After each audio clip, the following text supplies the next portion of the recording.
প্রতিনিধি এরপর একটু বাঁকুড়ার দিকে চোখ রাখবো। বাঁকুড়ারও বিস্তীর্ণ এলাকা কার্যত বিদ্যুৎ বিচ্ছিন্ন, এখনো পর্যন্ত সেভাবে বিদ্যুৎ আসেনি এবং পাশাপাশি আজকেও ঝড়ের পূর্বাভাস রয়েছে আবহাওয়া দফতরের। গতকালকের পরে আজকের ছবিটা ঠিক কি বাঁকুড়ার জানবো। আমাদের প্রতিনিধি বিধান সরকার আমাদের সঙ্গে রয়েছেন। ঠিক কি পরিস্থিতি গতকালকের পর? মাফ করবেন, হীরক মুখার্জি আমাদের সঙ্গে রয়েছেন। হীরক, কোয়েল, দেখো, গতকাল যে ঝড় বৃষ্টি হয় সেই ঝড় বৃষ্টিতেই কিন্তু বাঁকুড়ার বিভিন্ন জায়গায় রাস্তার ধারে যে বড় বড় গাছ, সেই বড় বড় গাছ ভেঙে পড়ে।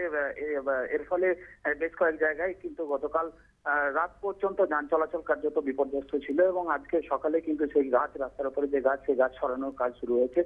বিশেষত বাঁকুড়া পুরুলিয়া রাস্তার উপরে কমলপুর এলাকায় সেখানে বেশ কিছু গাছ রাস্তার উপরে ভেঙে পড়ে। এছাড়াও বিভিন্ন জায়গায় বিদ্যুতের তার ছিঁড়ে পড়ে, কারণ গাছ গিয়ে বিদ্যুতের তারের উপরে পড়ে এবং তার ফলে তার ছিঁড়ে যায় এবং তার ফলে বিদ্যুৎ বিচ্ছিন্ন হয়ে যায়। সারা রাত বিদ্যুৎ বিচ্ছিন্ন ছিল এরকম কয়েকটা এলাকা রয়েছে, সেগুলি মেরামতির কাজ চলছে এবং আজকেও সকাল থেকে কিন্তু আকাশে ঘন কালো মেঘ ছেয়ে রয়েছে গোটা আকাশ এবং এখনো পর্যন্ত সূর্যের দেখা মেলেনি। কোথাও কোথাও সকালবেলায় দু এক পশলা বৃষ্টিও হয়েছে। কোয়েল, অনেক ধন্যবাদ হীরক।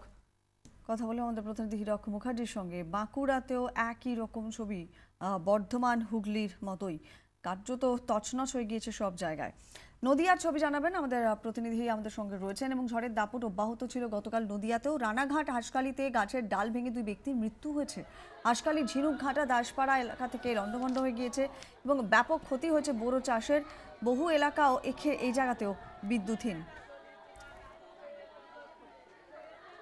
বিশ্বজিৎ মিত্র আমাদের সঙ্গে টেলিফোনে রয়েছেন। বিশ্বজিৎ, সব জায়গারই ব্যাপক ক্ষয়ক্ষতি। আজকে নদিয়ার ছবিটা কি গতকালকের কালবৈশাখীর পর?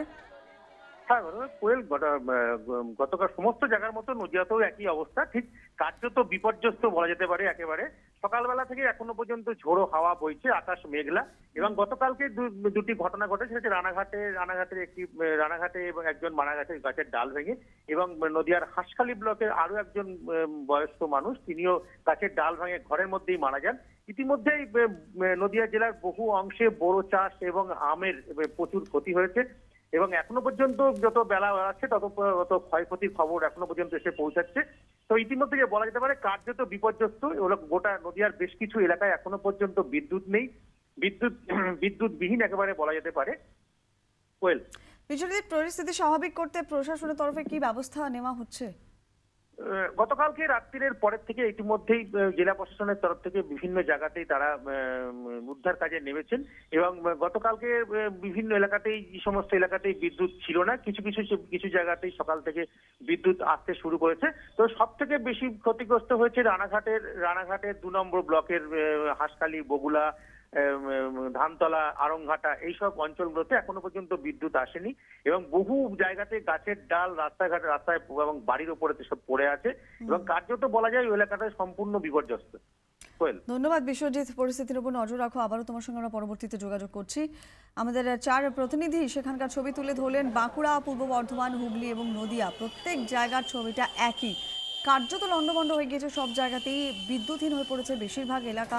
অটোর ওপর গাছ পড়ে আহত হয়েছেন 4 ব্যক্তি হুগলিতে। তার পাশাপাশি নদিয়ার যে পরিস্থিতি আমাদের প্রতিনিধি জানালেন, গাছের ডাল ভেঙে 2 জনের মৃত্যু পর্যন্ত হয়েছে গতকাল।